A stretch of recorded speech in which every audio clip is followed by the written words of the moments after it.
أعوذ بالله من الشيطان الرجيم. بسم الله الرحمن الرحيم.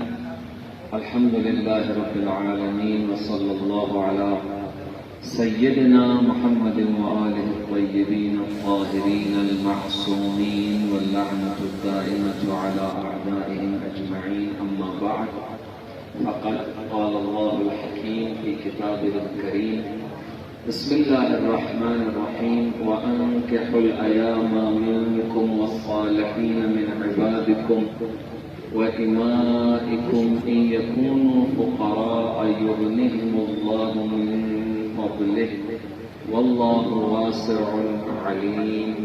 صدق الله مولانا العظيم. صلوات على محمد وآل محمد. اللهم صل على محمد. شادی میں آئے ہوئے تمام دوستوں کی خدمت میں السلام علیکم ورحمۃ اللہ.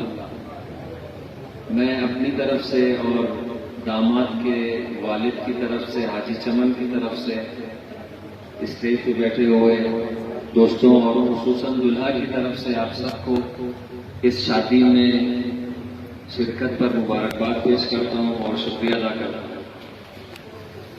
یہ جو گفتگو کا آغاز ہوا ہے تلاوت سے، یہ یقیناً آپ لوگوں کے لیے ایک نئی چیز ہے.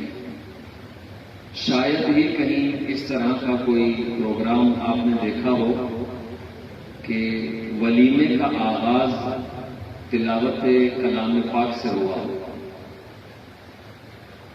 اور تلاوت کے بعد کچھ ایسی گفتگو ہو جس میں شادی سے متعلق، نکاح سے متعلق گفتگو ہوئی ہو سکتا ہے کہیں ایسا ہوتا ہو یا کہیں ایسا ہوا ہو اور آپ نے شرکت کی ہو، لیکن عام طور پر شاید 100% شادیوں میں سے کسی ایک یا دو شادیوں یا نکاح کے ایونٹ میں اس طرح کا پروگرام ہوا ہوگا.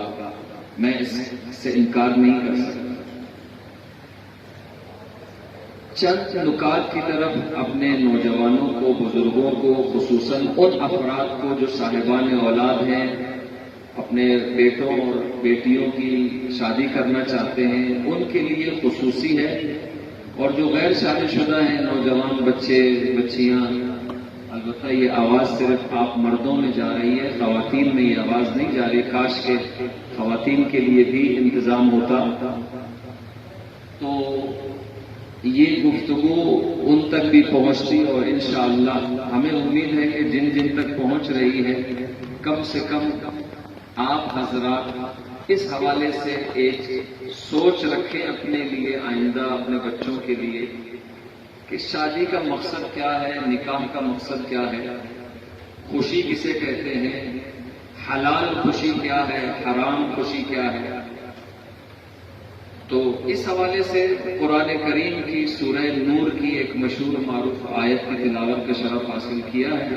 اللہ تبارک و تعالی ارشاد فرماتا ہے: اعوذ باللہ من الشیطان الرجیم وانکحوا الایام منکم والصالحین من عبادکم وامائکم ان یکونوا فقراء یغنہم اللہ من فضلہ واللہ واسع علیم. ہمارے معاشرے میں اللہ کے اوپر جو توکل ہے نا، اعتقاد اور اعتماد اللہ کی ذات پر، وہ ختم ہو چکا ہے. ہم سب مسلمان ہیں، لا الہ الا اللہ محمد الرسول اللہ صلی اللہ علیہ وآلہ وسلم کا کلمہ پڑھتے ہیں. میں آپ سے پوچھوں یا آپ مجھ سے پوچھیں کہ آپ مسلمان ہیں، تو ہم سب الحمدللہ کہیں گے کہ ہاں بالکل الحمدللہ ہم مسلمان ہیں. پھر اگر میں سوال پوچھوں یا آپ پوچھیں مجھ سے تو کہ کیا اللہ کی ذات پر آپ کو مکمل یقین ہے کہ وہ رزق عطا کرتا ہے، رزق اللہ دیتا ہے؟ تو ہم سب کا جواب کیا ہوگا؟ بالکل رزق دینے والی ذات فقط اور فقط اللہ کی ذات ہے. یہ عقیدہ ہے یا نہیں آپ سب کا؟ جی یہ عقیدہ ہے، لیکن میدان عمل میں جب پریکٹیکل لائف میں اللہ کی رزاقیت پر یقین رکھنے کا عملی مظاہرہ کرنا ہوتا ہے، وہاں ہم اللہ کی رزاقیت کا انکار کر دیتے ہیں. عملی طور پر انکار کرتے ہیں، زبان سے انکار نہیں کرتے. زبان سے ہم اللہ کو رازق مانتے ہیں کہ رزق اللہ دیتا ہے، لیکن عملی طور پر ہم اللہ کے رازق ہونے کا انکار کر دیتے ہیں. عملی طور پر ہم اللہ کو رازق نہیں مانتے. دلیل کیا ہے؟ آپ کہیں گے مولانا صاحب یا آغا صاحب آپ کیسی بات کر رہے ہیں؟ دلیل کیا ہے؟ دلیل آپ کی خدمت میں پیش کر رہا ہوں. البتہ انشاءاللہ آپ میں سے کوئی ایسا فرد نہیں ہوگا، لیکن ہمارے معاشرے میں عام طور پر ایسا ہوتا ہے. کیا ہوتا ہے؟ اگر آپ کی ہماری بہن اور بیٹی کا کوئی غریب لڑکا رشتہ لے کے آئے تو عام طور پر ہم اس غریب کے رشتے کو اس کی غربت کی وجہ سے رد کر دیتے ہیں، ریجیکٹ کر دیتے ہیں. اور کیا کہتے ہیں؟ پہلا جملہ کیا ہوتا ہے؟ پہلا جملہ ہمارا یہ ہوتا ہے کہ جناب یہ تو خود بھوکا ہے تو ہماری بچی کو کیا کھلائے گا. یہ جملہ اللہ کی رزاقیت کا انکار ہے. حقیقت میں وہ نہیں کھلا سکتا، اللہ کھلانے والا ہے. اللہ کھلانے والا ہے. آپ کو اور مجھے بھی اللہ کھلا رہا ہے. باقی دنیا میں انسان ایک چھوٹا سا معمولی سا وسیلہ ہے. لیکن اگر کسی امیر خاندان کا رشتہ آ جائے ہم فوراً ہاں کر دیتے ہیں اور کیا کہتے ہیں؟ ہماری بچی ایک بہت بڑے خاندان میں بیاہی گئی ہے، عیش کرے گی. پتہ چلا، معذرت کے ساتھ پتہ چلا کہ وہ لڑکا نشہ کرتا ہے. بڑے باپ کا بیٹا ہے، نشے کا عادی ہے، شراب پیتا ہے، نہ جانے کس کس طرح کے غلط کاموں میں پڑا ہوا ہے. اب آپ پریشان ہو جاتے ہیں. آپ نے ایک دیندار شریف لیکن غریب لڑکے کے رشتے کو ریجیکٹ کر دیا، ایک مالدار کو رشتہ دے دیا. اس کی دینداری کو دیکھے بغیر، اس کی دیانت کو، اس کے دین کو، اس کی واجبات پر عمل کرنے کو دیکھے بغیر آپ نے رشتہ دے دیا. بعد میں پتہ چلا کہ وہ بے دین لڑکا ہے. اب آپ پریشان ہو جاتے ہیں. کیوں؟ چونکہ عملی زندگی میں ہم خدا کی رزاقیت پر اعتقاد نہیں رکھتے. یہ پہلا عملی مظاہرہ کہ ہم اللہ کی رزاقیت کا انکار کر رہے ہوتے ہیں اپنے عمل کے ذریعے. نمبر 2، دوسری مثال یہ ہے کہ ہم آج کل شادیاں دیر سے ہو رہی ہیں، نکاح دیر سے ہوتا ہے. لڑکیوں کی عمر گزر جاتی ہے، نکاح دیر سے ہو رہا ہوتا ہے. لڑکی کی عمر جو جوانی کا عروج ہے نا، عروج فزیکلی اعتبار سے لڑکی 9-10 سال میں اس کے اندر زنانہ احساسات پیدا ہو جاتے ہیں. اس لیے شرعی طور پر بھی ڈاکٹر صاحب تشریف فرما ہے، میری بات کی تصدیق کریں گے. اگر میں غلط کہہ رہا ہوں کہ ڈاکٹر صاحب اصلاح کر دیں گے. ایک نوجوان، ایک لڑکے میں اس وقت 12 سے 13 سال کی عمر میں، مردوں میں 12 سے 13 سال کی عمر میں مردانہ سیکشول جو سینسز ہیں وہ ایکٹیو ہو جاتے ہیں. وہ بلوغ کی طرف قدم رکھتا ہے. 15 سال میں شرعی طور پر وہ بالغ ہو جاتا ہے. لڑکی 9 یا 10 سال کے اندر زنانہ احساسات اپنے اندر پیدا کرتی ہے، یعنی بالغ ہونے لگتی ہے. شرعاً لڑکی 9 سال میں بالغ ہو جاتی ہے، نماز روزہ اس پر فرض ہو جاتا ہے. لڑکے پر 15 سال مکمل ہوتے ہی اگلا دن جو شروع ہوگا نماز روزہ اس پر فرض ہو جاتا ہے.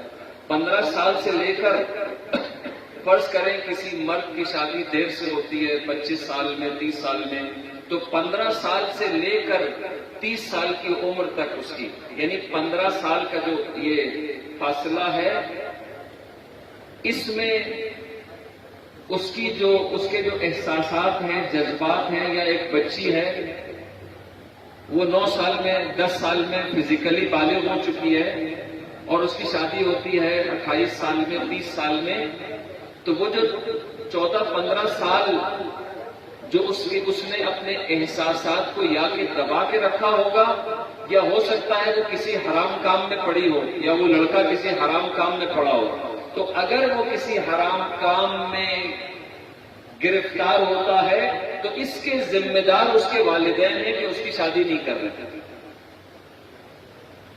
اس کے والدین، بچہ اگر بالغ ہونے کی وجہ سے، شہوت کے زیادہ ہونے کی وجہ سے حرام کام کر رہا ہے تو اس کا گناہ اس کو بھی ملے گا، اس کے والدین کو بھی ملے گا۔ کیوں؟ چونکہ انہوں نے اپنے بچے کی شادی نہیں کی۔ ہم اپنے گناہ تو لے کے جائیں گے قبر میں، لیکن اپنے بچوں کے گناہ بھی لے کے جائیں گے۔ کون سے گناہ؟ یہی والے گناہ کہ جب لڑکا یا لڑکی شادی کے قابل ہو جائے، باپ کہتا ہے ابھی تو بچہ میرا چھوٹا ہے، ابھی تو یہ کالج جاتا ہے، ابھی یونیورسٹی جاتا ہے، ابھی تو اس نے نوکری کرنی ہے، ابھی تو اس نے کاروبار کرنا ہے۔ بچی 20-22 سال کی ہو گئی ہے، والدین اس کو ابھی تک بچی کہتے ہیں۔ وہ 9 سال تک بچی ہے، 9 سال کے بعد وہ بالغ ہو چکی، اب بچی نہیں ہے۔ والدین کے لیے بچی ہے لیکن معاشرے کے لیے بچی نہیں ہے۔ تو یہ جو ہم اپنے بچوں کی دیر سے شادی کرتے ہیں، یہاں پر بھی جو سب سے بڑا مسئلہ ہے وہ یہ ہے کہ ہم اللہ کی رزاقیت پر کہ وہ رازق ہے، اس بات کو ہم عملی طور پر نہیں مانتے۔ زبانی ہم سب کہتے ہیں کہ ہاں اللہ رزق دینے والا ہے، اللہ رزق دینے والا ہے، اللہ رزق دینے والا ہے، لیکن عملی زندگی میں ہم اللہ کو رازق مانتے ہی نہیں۔ اگر یہ بات کسی کو بری لگ رہی ہے یا اگر کوئی اس کے اینٹی کوئی دلیل ہے تو آپ پیش کریں۔ اسلام میں، شریعت میں جلدی شادی کرنے کا حکم دیا گیا۔ سوال اب آپ لوگوں کے ذہن میں ایک سوال آئے گا نا کہ اگر جلدی شادی کرتے ہیں تو پھر وہ لڑکا کھائے گا کہاں سے، کمائے گا کہاں سے؟ تو میں آپ کو اس کا جواب دیتا ہوں۔ آپ 30 سال تک بچہ یونیورسٹی جاتا ہے، ڈاکٹر بنتا ہے، انجینئر بنتا ہے، خرچہ کون برداشت کرتا ہے؟ کون برداشت کرتا ہے؟ ماں باپ برداشت کرتے ہیں نا۔ تو 2-4 سال اور آپ ایک بہو کو لائیں اور اس کا بھی خرچہ برداشت کریں۔ جب آپ 25 سال 30 سال تک اس کے ڈاکٹر بننے تک یا کسی فیلڈ میں جانے تک اتنا خرچہ برداشت کر رہے ہیں تو تھوڑی سی قربانی اور دے دیں، بہو کو اپنے گھر میں لے آئیں، بہو کو لانے کے بعد بھی وہ ڈاکٹر بن سکتا ہے، بہو کو لانے کے بعد بھی وہ انجینئر بن سکتا ہے۔ یا آپ اپنی بچی کی شادی کرتے ہیں تو داماد کو لانے کے بعد بھی آپ کی بچی جو ہے وہ بہو اور داماد کو پابند کر دیں کہ آپ لوگ اپنی پڑھائی مکمل کریں گے، شادی کر لیں لیکن آپ پڑھائی بھی مکمل کریں۔ یہ والدین کر سکتے ہیں لیکن والدین اپنی جان چھڑاتے ہیں۔ لہذا ہمارے معاشرے میں اس وقت جو برائیاں، معذرت کے ساتھ یہ باتیں ہر جگہ نہیں کہہ سکتے اور ہر جگہ ہوتی بھی نہیں ہے، ہر ایک کرتا بھی نہیں ہے۔ جنسی گناہ ہمارے معاشرے میں کیوں زیادہ ہے؟ سیکشول جرائم کیوں زیادہ ہے؟ ایک اچھا خاصا مرد 6-7 سال کی بچی کو اغوا کر کے اس کا ریپ کرتا ہے، اسے قتل کر دیتا ہے۔ یہ جو نفسیاتی شہوت پرست نفسیاتی بیمار ہمارے معاشرے میں زیادہ ہو رہے ہیں۔ معذرت کے ساتھ اگر میں ایک بات کہوں تو ہو سکتا ہے کہ آپ کہیں گے آغا صاحب یہ باتیں یہاں کرنے کی نہیں ہیں، لیکن میں ایک حقیقت آپ کو بتا رہا ہوں، یورپ، امریکہ، کینیڈا میں تو بہت زیادہ ہے، اور ہمارے اس اسلامی معاشرے میں کسی خاص جگہ کی بات نہیں، کامن اسلامی معاشرے کی بات کر رہا ہوں۔ آپ کو پتا ہے کہ کتنی بچیوں کا ریپ ان کے گھر میں ہوتا ہے،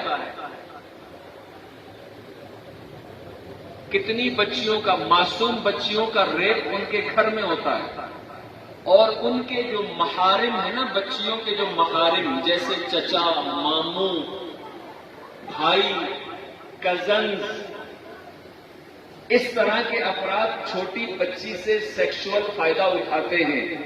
کیوں؟ البتہ میں خدا نہ خواستہ یہ عمومی بات نہیں ہے، لیکن ایسی برائیاں بھی ہمارے معاشرے کے اندر موجود ہیں. کیوں؟ چونکہ ہم نے حلال کا راستہ روک دیا ہے، شادی کا، نکاح کا راستہ روک دیا ہے. ایک طوفان ہے، اس کے آگے آپ نے، سیلاب ہے، اس کے آپ نے اس کے آگے بند باندھنے کی کوشش کی ہے. اس کے آگے آپ شہوت کے سیلاب کے سامنے کوئی بند نہیں باندھ سکتے. اس کا فقط ایک راہ حل ہے کہ اپنے بچے کی، اپنی بیٹی کی جلدی شادی کر دے کہ وہ حرام میں مبتلا نہ ہو. یہ آخری بات جو ابھی آپ کے سامنے کرنا چاہتا ہوں، چونکہ میں زیادہ وقت نہیں لوں گا، مہمان آہستہ آہستہ آ رہے ہیں.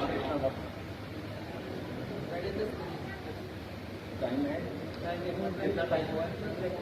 15 منٹ. انشاءاللہ 15 منٹ سے پہلے میں ختم کر رہا ہوں. دوسری چیز اور آخری چیز جو آپ کی خدمت میں عرض کرنی ہے، ہماری شادیوں میں حرام کام زیادہ ہوتا ہے. میرا آپ سے ایک سوال ہے، سب جواب دیں مل کر. ایک کامن سوال ہے، بتائیے نکاح کو ہم کیا کہتے ہیں؟ سنت؟ جی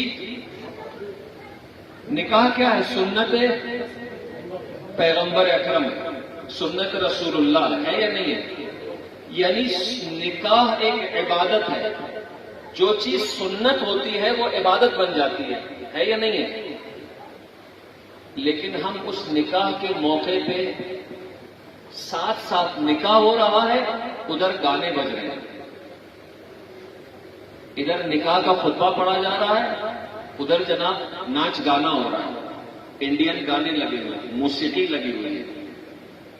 میں آپ سے ایک سوال کرتا ہوں، ایک شخص نماز پڑھ رہا ہو اور ساتھ میں گانا بھی اگر کھول کے سنتا رہے اور نماز بھی پڑھتا رہے، سنتی نماز، تو آپ اس مسلمان کو کیا کہیں گے؟ کیا کہیں گے؟ جی کیا کہیں گے؟ پوچھیے. نام نہاد مسلمان نا، کہ جو نماز پڑھ رہا ہے اور ساتھ میں گانے بھی سن رہا ہے. میں واجب نماز، فرض نماز کی بات نہیں کر رہا، سنتی نماز جو ہے جن کو نوافل کہتے ہیں.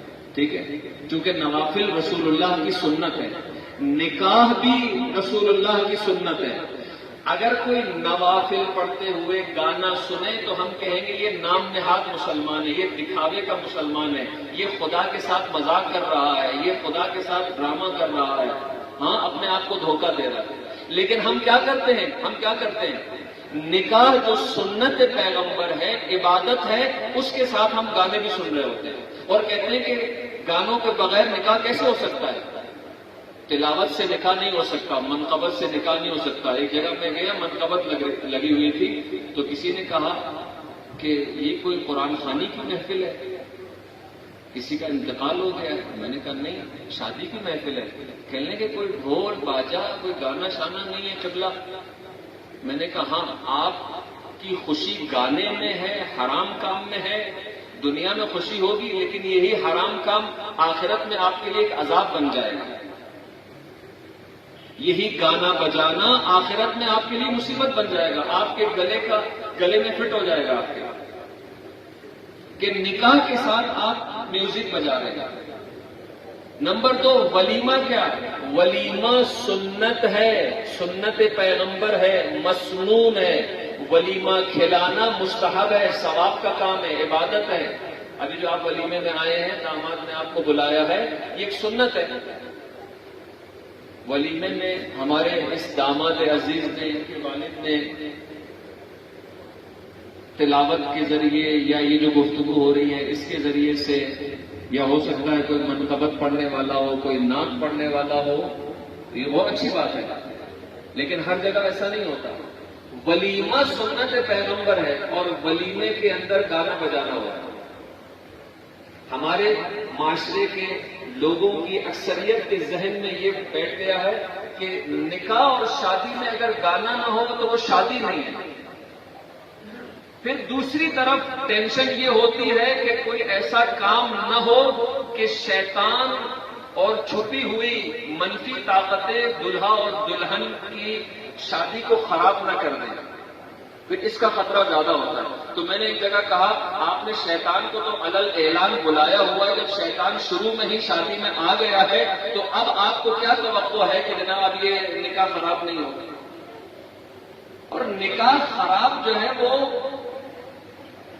ایک جگہ لوگ ہاتھ باندھ کے بیٹھے ہوئے تھے، ایک صاحب نے کہا ہاتھ کھول کے رکھیں، میں نے کہا کیوں؟ کہنے لگے وہ ان کا وہ نکاح خراب ہو سکتا ہے۔ میں نے کہا نکاح سب ہاتھ باندھ کے رکھیں تو انشاءاللہ اس سے نکاح اور مضبوط ہو جائے گا، ہاتھ ڈھیلے رکھیں گے تو نکاح کمزور ہو جائے گا۔ سب ہنسنے لگے۔